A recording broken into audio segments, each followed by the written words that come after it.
Hello anh em, chào mừng anh em quay trở lại với series tất tật về một con nào đó, một cây gì đó hay một loài nào đó. Hôm nay tôi sẽ lại dẫn anh em ra khu vực châu Phi xa xôi để làm quen với một con cá nhưng lại không phải là cá. Nó là một con thằn lằn cát của vùng châu Phi. Đây, tôi giới thiệu qua nhá. Tí tôi cho anh em xem. Đây, đấy. Đây, đây là một loài cá nhá. Người ta gọi là cá cát. Dây đạch luôn. Đây là một cặp đực cái của tôi. Đấy, cá cát nhá. Rất là hay. Con này sống hoàn toàn dưới cát nhá. Rồi, giới thiệu sơ qua vậy thôi. Bây giờ anh em cần chuẩn bị những gì là theo tôi nhá. Bắt đầu.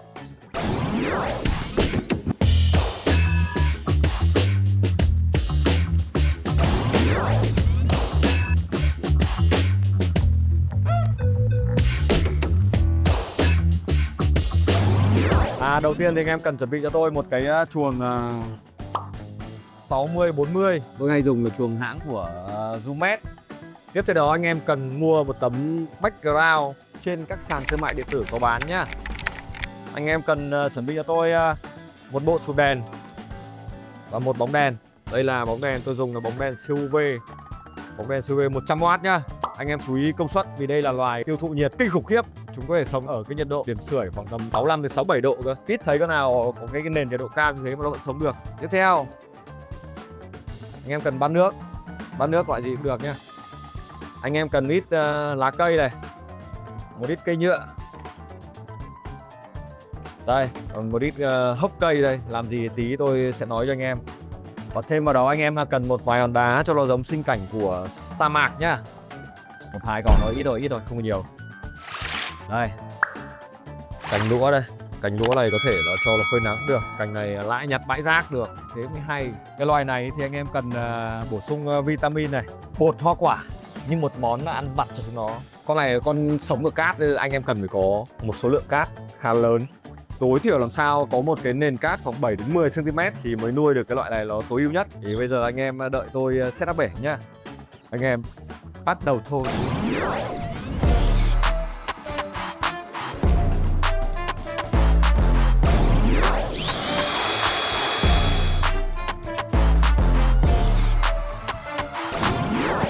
Chúng ta bắt đầu set bể nhá. Đầu tiên anh em cần phải vệ sinh bể này. Vệ sinh sạch sẽ rồi. Bắt đầu anh em đưa background vào. Rồi, tuyệt vời luôn. Đưa background vào. Sau khi đưa background vào thì anh em phải đổ cát vào. Về con này nó cần nhiều cát, đâm ra là anh em cứ đổ thoải mái nhá. Chỗ này là phải tầm 10-15 lít đấy.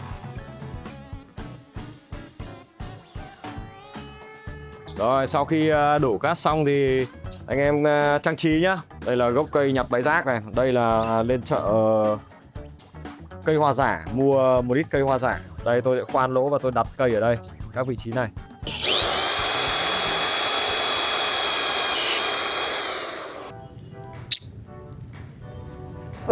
Đẹp luôn. Thì anh em phải lọ mọ một tí thì nó mới đẹp được. Anh em đặt bể nhá. Theo tôi đặt cứ chéo chích chách này đẹp này. Đấy, sau tí đặt cái điểm sưởi vào đây. Bật đây, anh em kiếm một vài hòn đá trang trí. Theo tôi đặt đây đi. Kê cái chân cái lũa này là sẽ kê này. Đẹp đấy. Đây, kê một cái chân này đẹp. Chuẩn. Tuyệt vời luôn. Bát nước vào nhá. Bát nước thì theo tôi thì cứ nên anh em đặt ở góc này. Kiếm được cái bát rất là đẹp. Bát ở góc. Góc kia đang hơi trơ lơ, góc trái đang hơi trơ lơ thì anh em kiếm quả cành lúa đặt vào. Còn đây nhá, như lúc đầu giới thiệu là có mấy cái gốc cây rỗng. Cái này trên các sàn thương mại điện tử cũng có nhá. Sau này khi anh em thả dế vào trong chuồng ấy thì những con dế chúng ta sẽ chui vào trong này. Sau này khi chúng sẽ có cái phản xạ đi săn. Đây, cuối cùng là anh em rắc ít lá khô.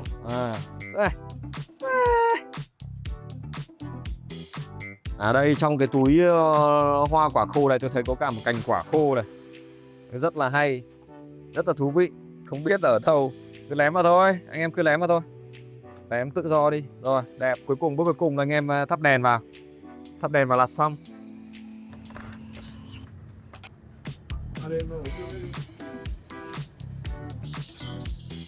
Đấy, sau khi lắp đèn xong thì chúng ta sẽ được cái sản phẩm như thế này.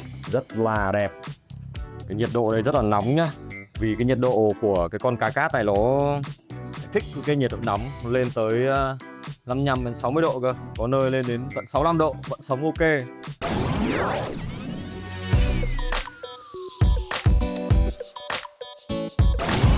Bây tôi thả hai cháu cá cát của tôi vào nhá, xem anh em xem nó bơi như chó trong cát luôn này. Anh em với tôi chỉ làm một lần cho tí bơi lên là hơi mệt đấy.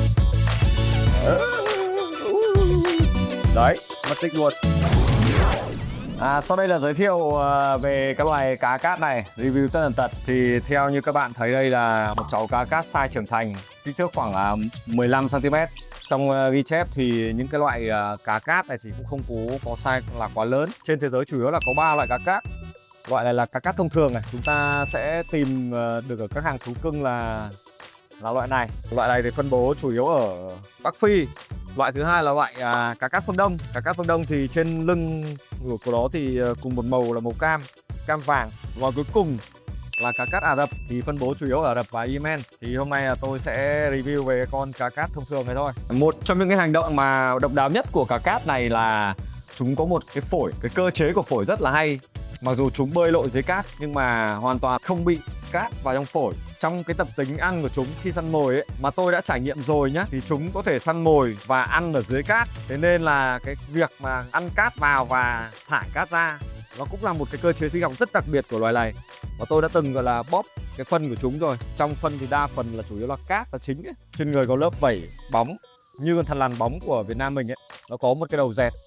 Vì là bơi dưới cát nên cái đầu rất là dẹt. Và tôi thấy những con nào sống dưới cát như con chăn cát hay con cá cát ấy, thường thì chúng sẽ có cái đầu dẹt, mặt rất là thộn, bàn chân và bàn tay là có vảy xếp lớp. Chắc do đặc điểm sinh học để chúng bơi ở dưới cát. Trong một trường nuôi nhốt thì chúng ta cần một cái bể tối thiểu 60-40-40.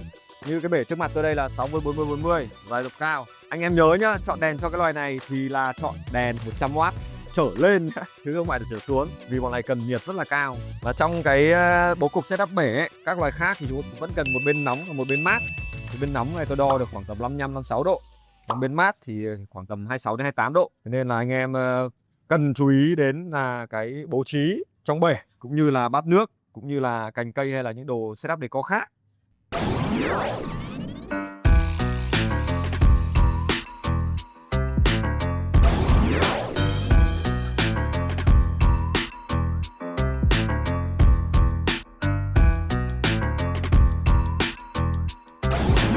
Thì vừa rồi là tôi đã nói qua cái đặc điểm sinh học rồi. Và đến tiếp theo nữa là yêu cầu về nhiệt độ, độ ẩm, ánh sáng. Về nhiệt độ, quả sống tốt trong cái dẻo nhiệt độ từ 26 cho đến tận 65 độ cơ. Thế nên là chúng ta cần phải có một cái điểm sưởi lớn ở trong cái bể này. Ví dụ đây tôi phải dùng đèn 100W thì cái điểm sưởi của nó ở dưới này thì đo được khoảng tầm 55-56 độ thôi. Thứ hai là về độ ẩm. Vì đây là một loài sống hoàn toàn là ở xứ nóng nhá, hoàn toàn là ở cát và là loài động vật săn ban ngày. Chúng sẽ sống lang thang ở trên các đồi cát, lang thang ở trong các hang ốc đá. Thì chúng thường phơi nắng ở lúc giữa trưa.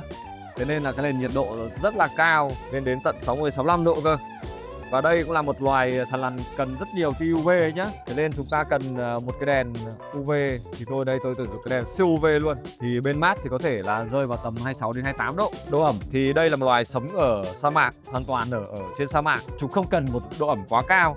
Nhưng ngoài tự nhiên ấy thì chúng ta vẫn bắt gặp chúng ở những nơi có độ ẩm cao như vùng dưới những cái tảng đá lớn ở trên sa mạc ấy, hoặc là nơi có nhiều cây. Còn ánh sáng thì đây là một loài sống hoàn toàn là ban ngày và săn mồi ban ngày, thế nên là chúng cần một lượng UV rất là lớn để phơi và để tổng hợp vitamin và canxi. Cách chăm sóc thì đây là một loài được ghi nhận hấp thụ protein động vật, nhưng mà có một số tài liệu tôi thấy là chúng cũng có thể ăn rau. Thi thoảng tôi vẫn cho ăn bồ đào quả như một món ăn vặt nhá. Nếu mà anh em cho ăn nhiều quá cái đấy là cũng không tốt nhá, là cũng ảnh hưởng đến sức khỏe của nó.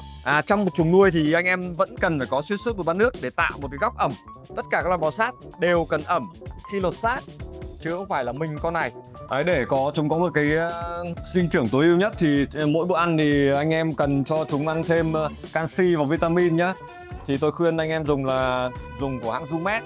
Vì Zoomed là một cái hãng bán phụ kiện cho bò sát là nổi tiếng trên thế giới nhá. Và bên cạnh đó thì chúng ta nếu mà vui vẻ thì chúng ta có thể mua thêm cái bột hoa quả, bột nhá, bột hoa quả dạng bột để bổ sung thêm cho chúng như một món ăn vặt. Thì đây là loài có hành vi xã hội rất là buồn cười, chúng thường là chúng độn thổ trong cát. Thế nên là anh em nào mà muốn một loài động vật mà nó tương tác với chúng ta nhiều ấy, thì tôi khuyên là không nên nuôi. Bởi vì con này tôi thấy chỉ thích mỗi lúc là chúng chui từ dưới cát lên săn mồi và trong chúng lại chui xuống. Đấy, thì chúng ta chỉ xem về cái khoảnh khắc ngắn ngủi như thế thôi. Cá cát tuy nhỏ bé nhưng mà chúng được ví như một chiến binh sa mạc. Ngoài tự nhiên vì cái cách trong quan điểm của nó độn thổ dưới cát, săn mồi trên cát và là cả ngày là chơi với cát, ở với cát. Đấy. Đây là những chú cá cát mà tôi nuôi được khoảng tầm 2 năm rồi. Nuôi từ lúc bằng ngón út này. Đấy, nó nuôi 2 năm nhưng mà cái max size của cái loài này chỉ đến khoảng tầm 15 cm thôi nhá. Nhìn mặt rất thộn, mồm dẹp dẹp, chân bẹp bẹp.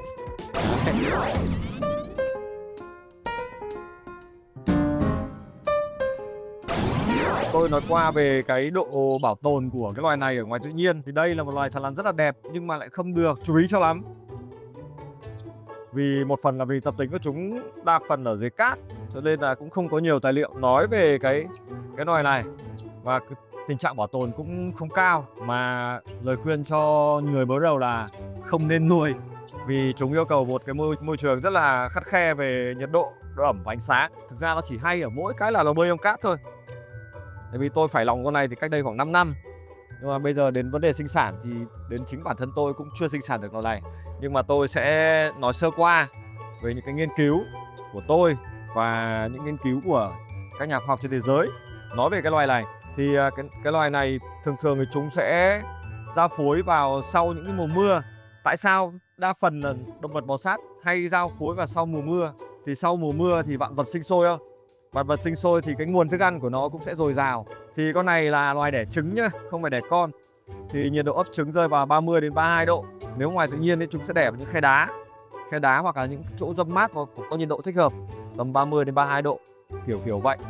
Thì sau khi con non mà được ấp trong môi trường nuôi nhốt thì chúng ta sẽ tách riêng ra và sẽ cho ăn như leopard gecko và fatel gecko thôi. Cái hành vi của loài này ngoài tự nhiên thì cũng không mấy người quay được, nó cũng không có nhiều cái báo cáo nào cụ thể cho cái loài này. Thế nên là sinh sản cũng là một vấn đề khá là khó khăn nhá. Tôi cũng sẽ sắp tới tôi cũng sẽ thử sinh sản cái loài này ở Việt Nam xem có thành công hay không.